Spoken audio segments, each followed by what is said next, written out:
I mean, there was a time when the preacher on Sunday morning was the professor the rest of the week at the universities, and we know this. And so, and at that time, the Puritans they not only wanted to know what they believed, but why do I believe that? So, really critical thinking, deep reflective thought. But all of that to say, the downside, and this is not God's doing, this is our doing, and I think in church history, you'll see that God will do something, and something always goes wrong when you put divine things in human hands. We have this propensity to screw up paradise. You know, we just have that ability. And so the downside of the Great Awakenings was that they backed up from the intellectual. They backed up from the pursuit of not only, so people came in and there's great worship services and shouting and dancing and power of God, but the systematic study, the devotion to not only what do you believe, but why you believe it thoroughly. When you and I would dare say that in America, you'll find that a lot of our churches, there's no sound doctrine teaching, and which makes us susceptible to all kinds of things, which behind the awakenings in the state of New York, J.P. Moreland shares how some of the major cults developed right there in Burnover, New York, after Finney's revival. And Finney, who was a lawyer turned preacher without education, actually preached heresy in the sense that he told people, you can get saved anytime you want to. And it's like, well, no. You have to have, the Holy Spirit has to convict you, draw you. You don't make that up on your own mind. You decide, well, you know what? I'm going to give my heart to the Lord. It takes a move of God, for it's by grace that we're saved. So his theology was whacked, but my observation in this country, in my life, and around the world is that I've sat in some services where I was totally grieved by what was being said, and I didn't agree with a lot of it, but how God in his mercy will still bless people in spite of us. I mean, that is a huge, I'd be sitting there saying, oh, the Lord's going to write Ichabod over this one. And then so-and-so just got healed. Like, what? I don't believe it. You know what I mean? It's like, Lord, you got to explain this to me. You got it. I have several questions for when I get to heaven. But that would be one of them. How in the world does that happen? So, now, if you look at this revival movement, and everybody goes to the emotional side, at the same time, J.P. comes out with the Enlightenment coming from Europe, because Europe had gone through a Renaissance, the Age of Enlightenment, where they decided that man of his own ability and intellect can handle everything, and there's no supernatural, no metaphysical, no God, etc. And they really challenged thought. So here in the book on page 17, he shares with us how that in the attack, and remind you that while the proponents of the Enlightenment were attacking the Christian worldview, the church was withdrawing and was not prepared to respond intellectually to the challenge, because they'd gone to the felt need, emotional side. And let me be clear here, I think the gospel should do three things, and the balance of that depends on the crowd, the speaker, the setting. But the gospel should inform the mind, it should challenge the will, and it should stir your emotions. I mean, that the gospel should do that. It should inform the mind. Our problem is, in some circles, we're informing the minds, but people's wills aren't challenged. Or, we're informing the mind and there's no stirring of emotions. Or some services are stirring the emotions, but the mind's not being informed. So, you can have an imbalance. So, again, to me, those threefold things, like that should be the holy trinity of preaching, that prepare your message to inform the minds, to stir the emotions, and to challenge the will. So first of all, the major area of attack, and this is where the church fell down, and I think it's important to look at that. But then we got to look at our present day. We got to say, where are we falling down? Because that's what history does for us. But philosophical ideas from Europe. So you had David Hume, and I was reading another book that I have here that's a little written by a university guy here, The Integration of Faith and Learning, a Worldview Approach, which, and in that, in his book, he shares that, the big issue is knowledge, epistemology, the study of knowing. Because David Hume and Immanuel Kant, along with him, said to us that, only that which is observable and verifiable by testing is knowledge. So they shut off everything that was metaphysical. So in apologetics, we teach the students that there is such a thing as a transcendent argument against that. But the point being is that while they're spewing out this thing, and it's coming from Europe to our country, what we have to understand is the church had dropped her intellectual pursuit. So philosophically, we had no Christian philosophers. We have no one who knows the language, and so we're retreating. And then at the same time, the message that Jesus is coming soon, real soon, caught fire again. And so everybody's like, well, abandon society. Jesus is coming. We're going to be gone. The only problem is he's still not here. So our eschatology, occupy till I come. Well, we read that verse. You got to keep occupying. So we abandon the philosophical, and where in the universities the queen of all sciences was theology. Now theology is removed from the throne. Philosophies are put on the throne. And we don't have universities anymore unless they're Christian. That's true. There's nothing that unifies the disciplines anymore in a university. So they're multiversities, but they're not universities anymore, technically. There's nothing that unifies them. So anyhow, this big attack that the only true knowledge is important for our understanding, because when our young people go to a secular university, they need to know that the moment the professor finds out that you're a Christian, unless that professor is a Christian himself or herself, your approach to life is anti-intellectual. We got to deliver you from that. And the reason the stats tell us that we lose 80% of our Christian students their first year in college is because they run into these PhD people and they hear a language and ideas that they've never heard before. They've never heard it before. It's not taught in our churches. It's not taught from pulpit. It's not taught in the home.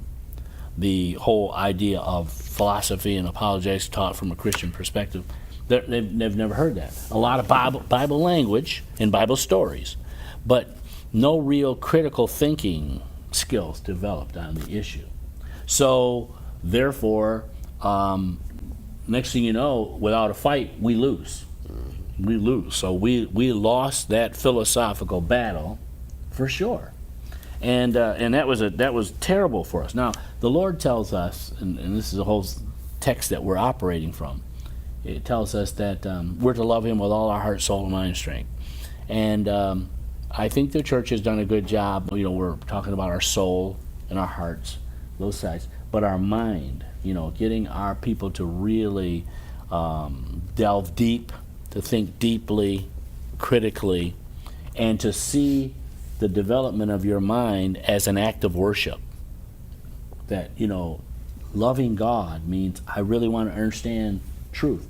And let me just go on record as saying, too, that all truth is God's truth. I don't care if it's the truth of science, or literature, or math. All truth is, there's only one set of truths, and they all belong to God now. So that means I'm open to hearing a lecture on just about anything. And I want to recognize the truth when I hear it, and I accept it, because I believe that all truth comes from God. And by the way, while I'm rattling on here, if you have a question or a comment or thought, please just let me know and I'll stop, okay? So I want you to feel free to jump in. So anyhow, we lost the philosophy. So my point is, if we lost that, then we got to regain. We sing a lot of songs about we're going to take back what the devil stole from us. Most people think about a car, a house. I go, wait a minute, did you ever have a car? Did you ever have a house? He took it. He stole it. Did you ever have it in the first place? But think of it historically as a church. We had it at one time. We had the intellectual authority. We had the respect of that, and we lost it.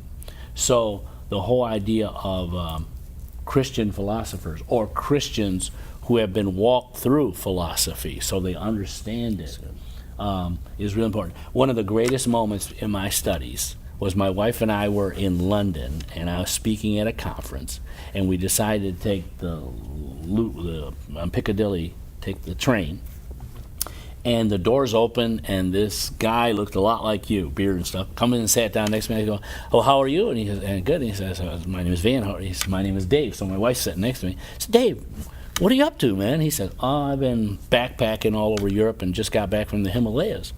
And he said, I said, "What were you doing there?" He says, tell you to be honest with you, I'm just trying to find myself, just trying to find out what man." I looked at him and says, "Well, you're in the right place now. I could have saved you a trip to the Himalayas." And my wife just smiled because she knew. And the idea of God, his whole thing was he was tripped up on his understanding of what's called infinite regress, that things just keep going back and back and back and back and back. And when I said to him, I said, well, the point is everything that was created or came into being doesn't have infinite regress. But if you're talking about God, then he always has been. So therefore there's the technical term is called existential causality. So he's always been there. So infinite regress cannot be true. It cannot be true because you can't even traverse an infinite. So like if I'm here and you're back here and we have infinite regress, and I say you can use my lawnmower, the reality is you'll never get my lawnmower because you'll never get it because you can't traverse an infinite. You cannot. So anyhow, now this is he's a Harvard student. He's a Harvard boy, been to the Himalayas on break, trying to find himself. And he sat there on that train, and we didn't talk but 15 minutes because we're on a train. Doors open. He goes, "Thank you. That helped me." I said, "Yeah, you didn't have to go to the Himalayas." Now he enjoyed it anyhow. But when he got off that train, I felt like, "Thank you, Lord, for the time that I've spent delving into these subjects that I could speak to this young man, and he could get off a train, and I can tell him I'm a Christian, and blah blah blah blah." Anyhow, does anybody want to jump in, question or comment? I think looking at the lives of most atheists, prominent atheists and philosophers, you'll see they have a lot of them have childhood issues in which they became very much so bitter at God.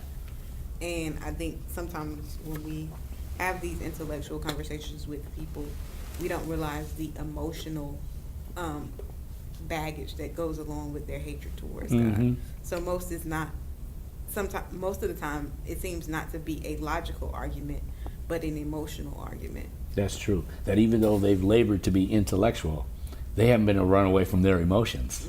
And that's the truth, that something goes wrong with their childhood, and I forget which one it was. He didn't like his mother, wanted to never speak to her again, drunk, married 7 times. I mean, just life was not working, but his philosophy is like everybody's jumping on the bandwagon to follow it. And so yes, but and again, if we're supposed to convince the world that Christ is the better way, then it's all about being able to give that testimony in terms that they understand and scratch them where they itch, because they're following some worldview, right, some philosophy of life. And if you can show them how Jesus offers a better way, in the midst of this, because that's what we're supposed to be doing, then we have a better chance of winning them to the Lord. But if we can't even address, and I say education because that's what we're talking about, because that is one of the greatest influences in a nation, is who's training the children. Hitler understood that. If you get their minds while they're young, right, then they'll follow him. And so what are we? So we've developed Christian schools, to combat that counterculture, and that's all good. But even in those Christian schools, if we don't attack the issues, one of the things I'd love to do I did with the kids is that we'd have Q&A sessions, and I would tell them, I want you to give me your honest opinion. I don't want you to give me what your mama thinks the answer should be or what your pastor. I want to know what you're really thinking. And a great example of having open dialogue is that there's a school called Prestonwood. It's in Texas. It's one of the biggest, putting out more national merit scholars than any private Christian school in the nation. They brought in one of the leading atheists. His name was Christopher Hitchens. He's died, but you can go on YouTube, and Christopher Hitchens would debate anybody in any discipline. He was a brilliant man.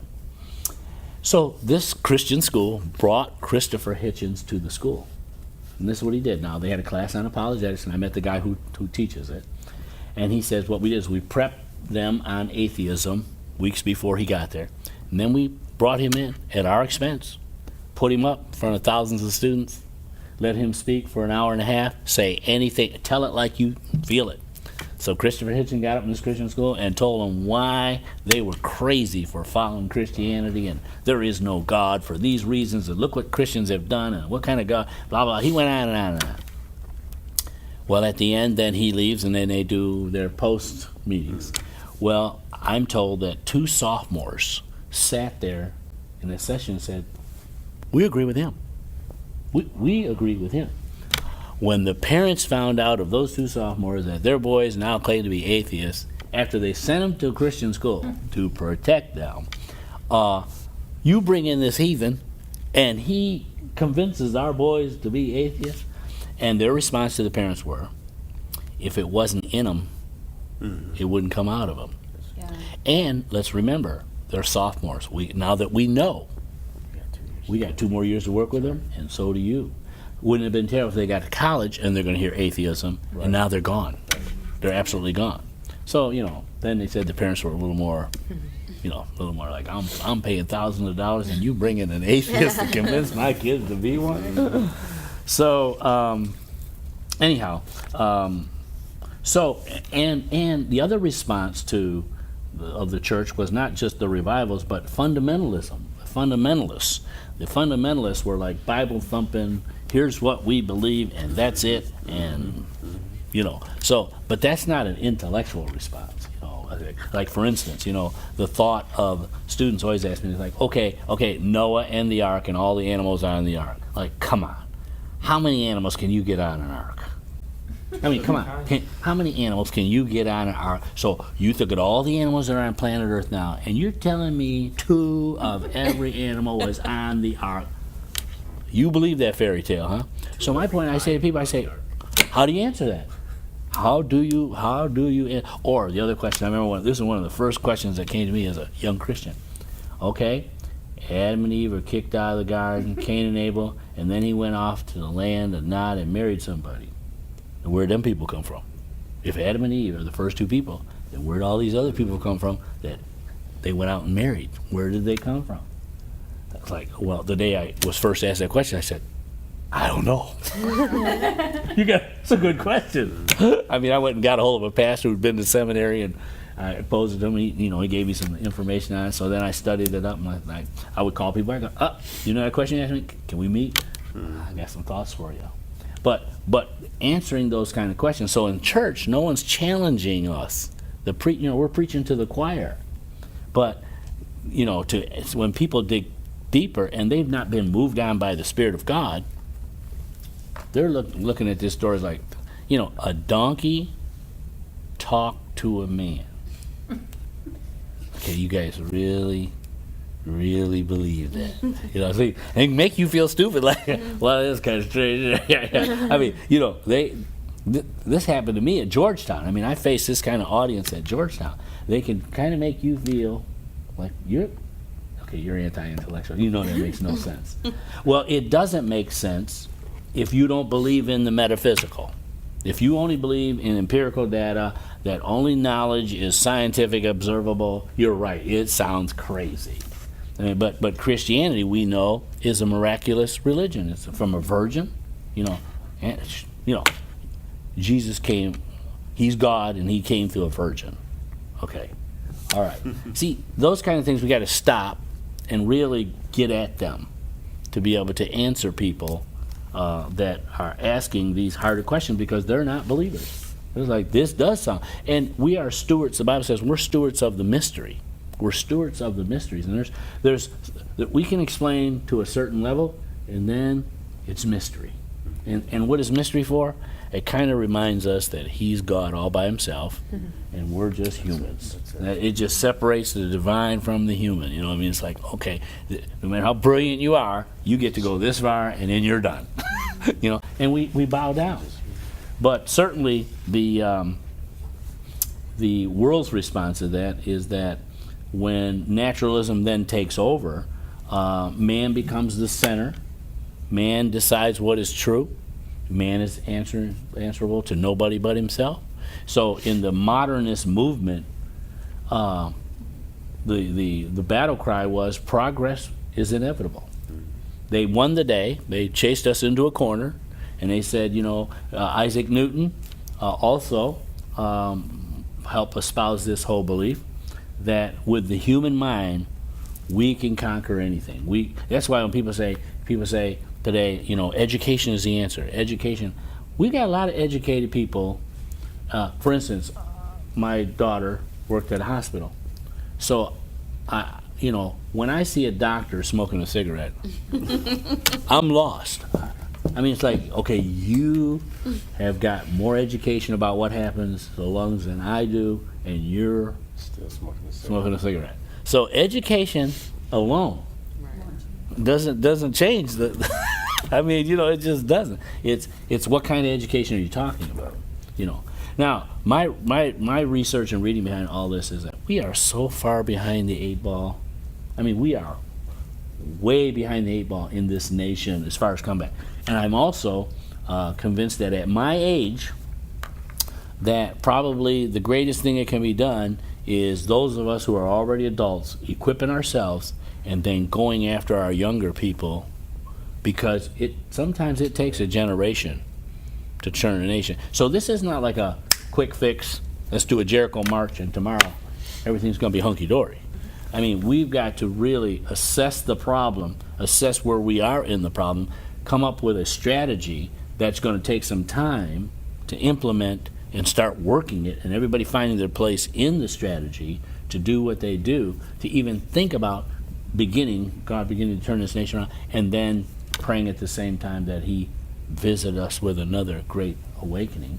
And then the key would be is that let's learn from the mistakes of the past, especially in the church. Let's learn from the church of the past, and that's what Paul says. These things were written for you, you know, upon whom the end of the age had come. But it's like learning from Israel. My second pastor was a great Old Testament teacher, and you know, when I went to other churches, they had not been taught the beauty of the Old Testament. So the New Testament even made more sense to me because of my Old Testament understanding. So we see the 3 attacks. Is everybody clear on that? The philosophical, Darwin's theory of evolution. Oh, by the way, the whole idea of evolution is the higher criticism. Yeah, the whole idea of evolution to me is that, you know, when you think of why is there the most profound question on planet Earth is this in philosophy: why is there something instead of nothing? Why is there something instead of nothing? Well, we know there is something. So then we have to, well, how did something come to be? And there are only a few ways that you can look at this. So, and this is what I was sharing with the group sitting at the table talking about reality is a real, is an illusion. I says, well, think about it. The universe got here one of these ways. Number one, it's an illusion, like you're saying. I said, the only thing I says, but I was invited to the University of Maryland to give a lecture in their philosophy class. And the teacher was up when I got there, and he was talking about life is an illusion. It's not real. It's just the way you see it in your mind. It doesn't mean it's real like that out here. So when I got up and he introduced me, I picked up a chair and acted like I was going to throw it at him, and he moved. I said, well, if it's an illusion, why did you move? And the whole class laughed. Well, I didn't realize it, but that really ticked him off, and I was staying with him. Ooh. Oh, wow. So the ride to his house after that lecture, real quiet. Life is illusion. So, Rene Descartes, I think, therefore I am. So we know it's not an illusion. I've gone through enough in life to know this is not illusion because I feel real pain. I've had real experiences. Intuitively, we know it's not an illusion as well. But I think it makes good sense. We know it's not. So that big idea, only a lot of Eastern mysticism would still trying to buy, evil is an illusion. Okay, then let me steal some of your goods. Yes? It just seems like such an incomplete idea to me. Like the idea that everything is an illusion. Like illusions imitate something real. That's why you buy into them. So like what's real then? If nothing is real, then the idea of illusion doesn't make sense. Absolutely. You know what I'm It's saying? non-rational, nonsensical. Unless something is real, there can be no illusion. Because Right. then the illusion of what? Right. It's an incomplete idea. Right. And for the something instead of nothing, it is the weakest argument for sure. The second one that we have to know is we argue for God making everything as Christians, yet confronting a world that doesn't believe in God. So we're trying to be logical. It's not, so how many people are going to accept illusion? Well, very few. Well, if it's not illusion, then another possibility is it's self-created. It's self-created. Well, there's evolution. And I say, okay, here's the problem. In order for the universe to be self-created, it had to exist before it existed in order to create itself. It had to exist before it existed to create itself. That's a contradiction. That makes no sense. That's not logical. And most people would say, well, so spontaneous generation and any other kind of form of evolution you come up with is taking the position of self-created. Self-created. The Big Bang. Self-creation. So how do you get something from nothing? I mean, how does something come out of nothing? I remember my best friend, his son died of cancer. So I go back to my hometown to do the funeral, and there's a basketball player, a famous basketball player from St. Bonaventure University, name is Greg Gary. He had a son who got a scholarship, went to Cornell, got to Cornell, started writing back to parents. Now he doesn't believe in God. Some impersonal force. So we do the funeral, and the dad comes up and he says, if you could speak to Greg, I'd appreciate it. So we go back to my best friend's house, whose son has died of cancer. And he's in the living room talking to this little old lady, and she's like, baby, you don't believe in God no more? And he goes, well, no. He said, I believe, an impersonal force. And so I'm in the kitchen, so I yell out, oh, you don't believe in God anymore? And the house goes quiet. There's like 70 people in this house. So I go inside and says, Greg, I'm going to ask you a question that will help me to understand. I said, you understand the law of causality. You can only produce what you possess, etc. So I said, so if an impersonal force made you, it's called impersonal because it has no personality, no feelings, no reasoning, no intellect. It's impersonal, no emotions. But you have feelings, emotions. So help me understand how an impersonal force can produce personal beings. If you can only produce what you possess. Right. How So can he's- something without a mind Yeah, create a find mind. purpose Right. to do something a certain way? Right. If it's just an impersonal force. Yeah, and then random chance. And here's a big one. They say, time and chance. Well, chance is a mathematical abstract. Right.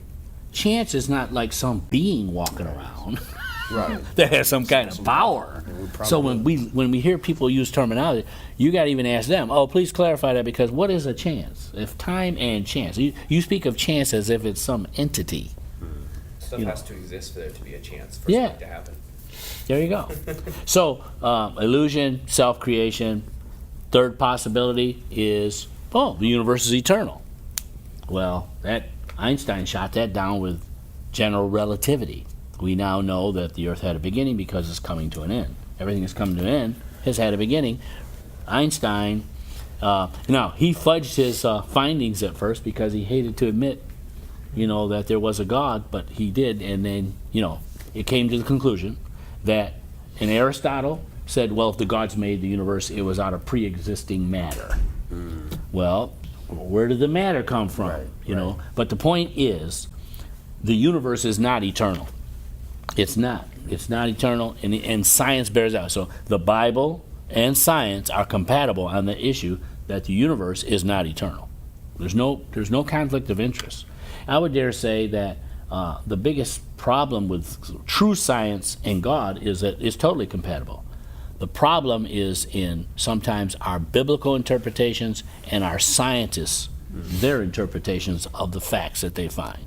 Because it's all about the lens you see through. If you believe in a closed universe of a cause and effect that Isaac Newton taught, and now everybody, secular believes, then when you look at facts, you're going to interpret them through this lens of scientific rationalism, that it's closed universe, cause and effect, so no miracles, nothing from the outside can get in. But if you're a Christian, you got a different, that God created and he intervenes whenever he wants to. He's not violating the laws of nature. He is the creator of the laws of nature. They are subject to him, and he can transcend them at any time he wants to accomplish his purposes for his glory. So we look at the facts and they look at the facts, but it's all one's worldview that makes the difference how you interpret the facts. Same set of facts, but how you interpret. So if that be the case, then we have to do a better job of dismantling their worldview.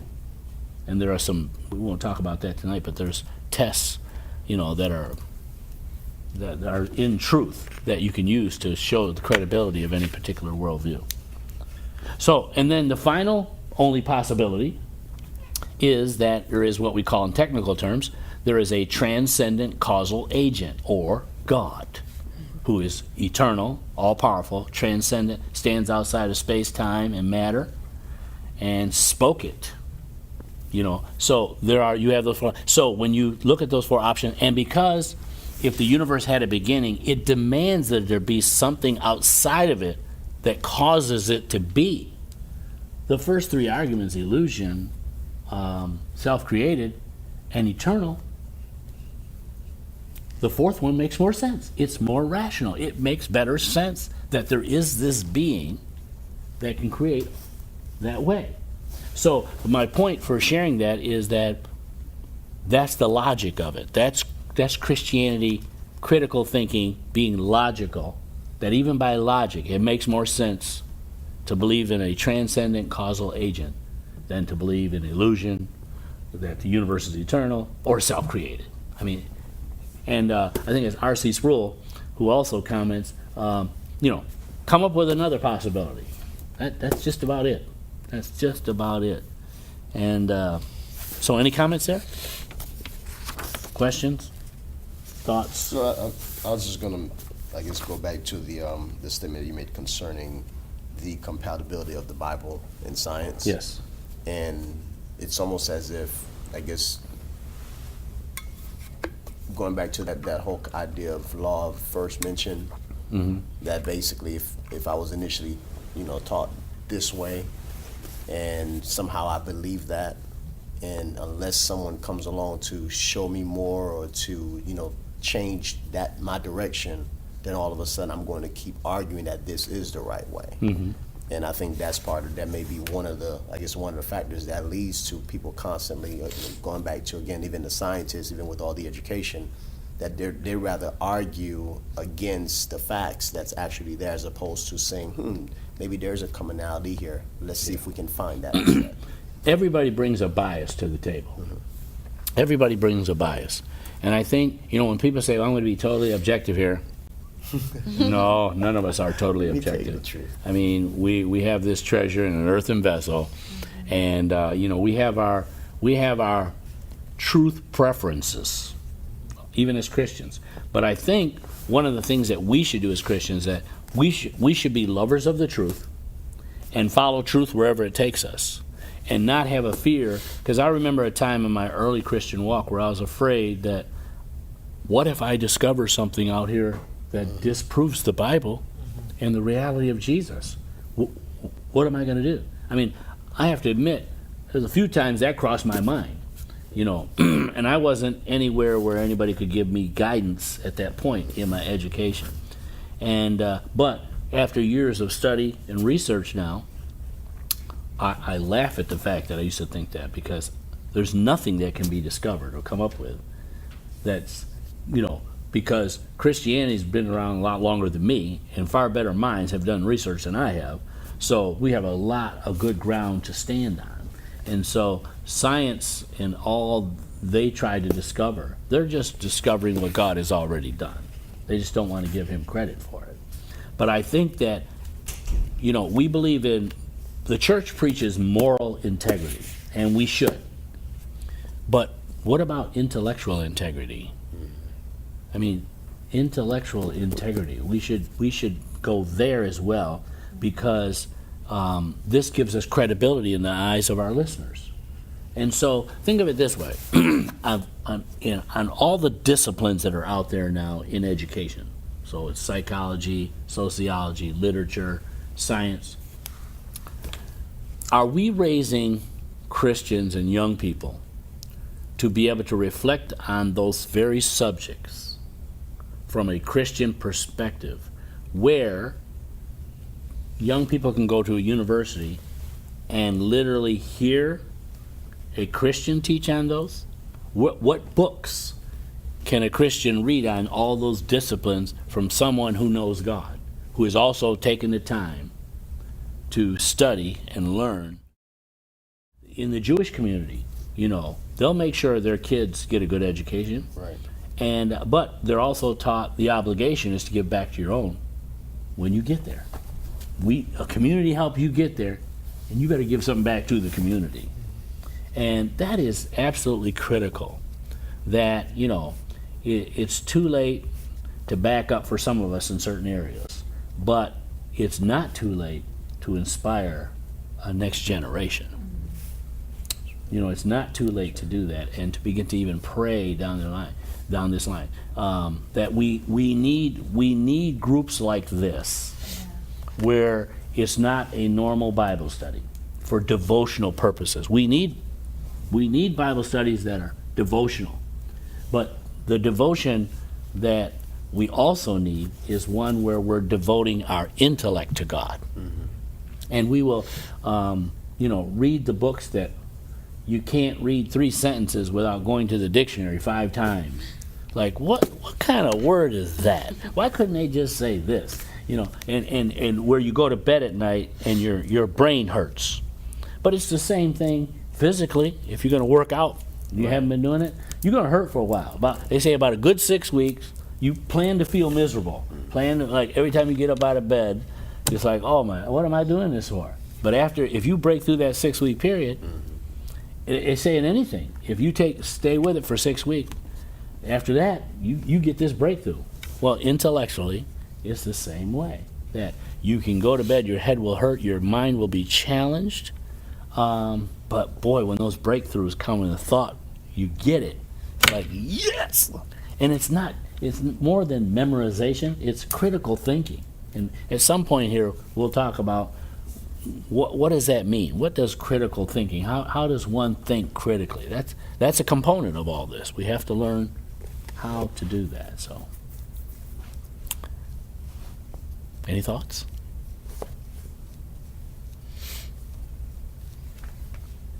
So I want us to pray, because for our future as a group, we want this to be open. I hope that it'll inspire whoever's here to read, to engage, to love God with our minds, and to see that, each one of us are only responsible to take the talent He's given us and take it to its fullest potential.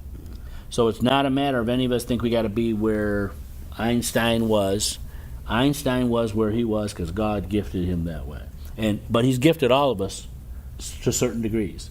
And when we answer to God someday, it will be What did you take with what I gave you? Did you do the best you could do? And I'm troubled by this.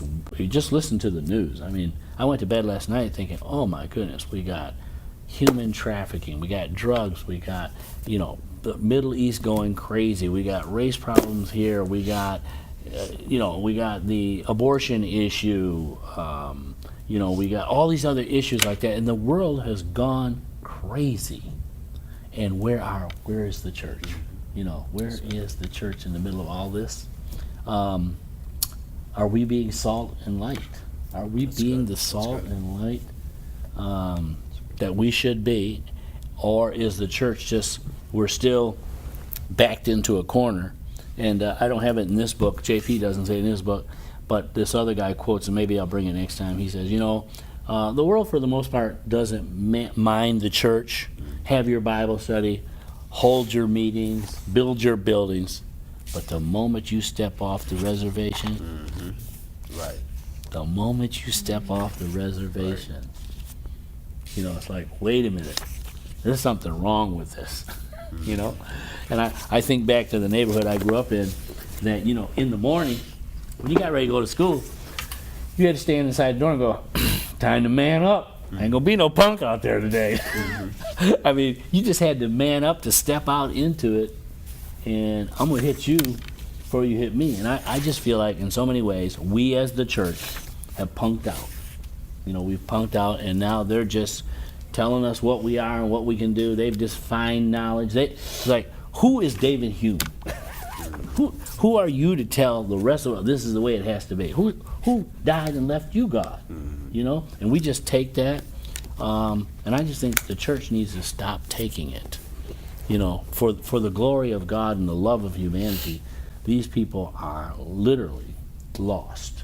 They're lost intellectually as well, and they have a knowledge, but it's not a pure knowledge. There's a measure of truth in all of it, but I believe in psychology. There's a place for psychology, but I also know that flawed men cannot produce Right. that which is totally acceptable to God. So we need Christians in there. We need Christians in counseling. We need Christians in all the disciplines, and that's how you save a nation. That's how you save a people. That's how a nation brings glory to God. So the point tonight was to see historically the things that attacked us where we lost it. So how do we take back what the devil has stolen from us, as the church? So it's a mindset that the whole church has to embrace. There's not like one group of Christians can change all this. And I don't think it's one group of Christians that will change it in a year or two.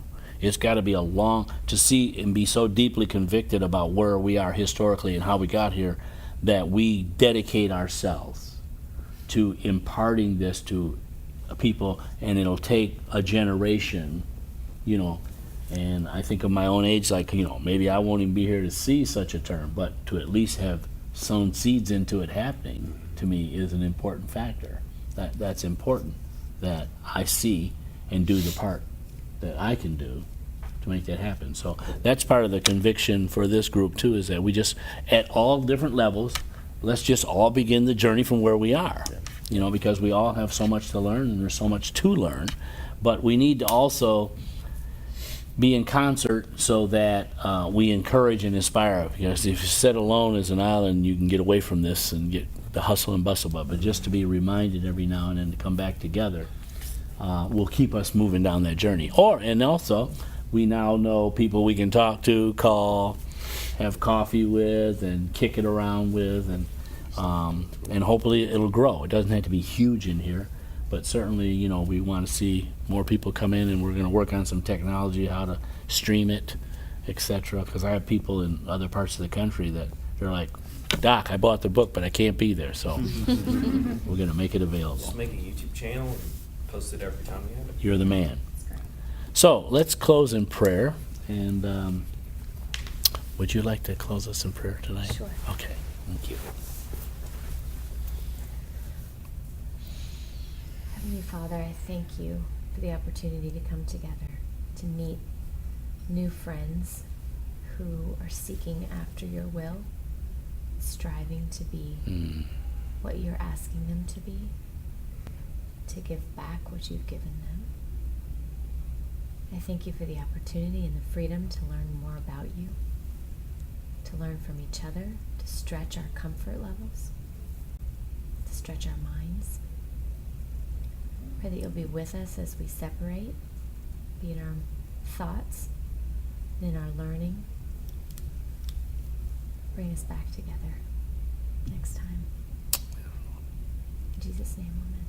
Amen. Amen.